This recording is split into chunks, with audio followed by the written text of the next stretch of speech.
Le rôle du raisonnement, c'est d'aller du connu vers l'inconnu, aussi bien dans l'espace que dans le temps.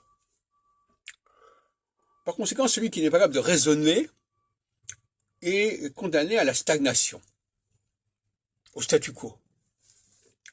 Le raisonnement permet d'extrapoler, permet d'explorer des régions qui sont à la marge, qui sont off limits. Par conséquent, quand une société ne veut pas évoluer, c'est qu'elle n'est pas capable de raisonner. Le raisonnement, on le voit en mathématiques, par exemple. Savoir tirer toutes les conclusions, toutes les implications d'un postulat, etc.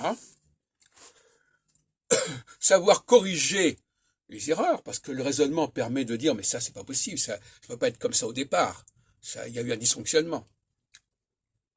Donc, méfions-nous des gens qui ne sont pas capables de raisonner, qui ne sont pas capables d'aller du connu vers l'inconnu, qui n'ont pas confiance dans leur raisonnement, dans leur capacité de raisonner, et qui, par conséquent, vont rejeter toute forme de raisonnement. Or, il y a des milieux où, effectivement, le raisonnement est fondamental. Je pense dans le domaine de la physique, par exemple. Einstein, par exemple, c'est quelqu'un qui savait raisonner, à ma connaissance. Mais dans d'autres domaines, comme ceux que je fréquente, la linguistique, même dans le domaine de la linguistique, est-ce que les gens savent raisonner? Est-ce qu'ils savent remonter à un stade en amont parce que, par raisonnement, ils s'aperçoivent que les choses ont dû se dégrader de cette manière, ou que les choses devaient être dans une symétrie qui a disparu, ou qui s'est estompée par la suite.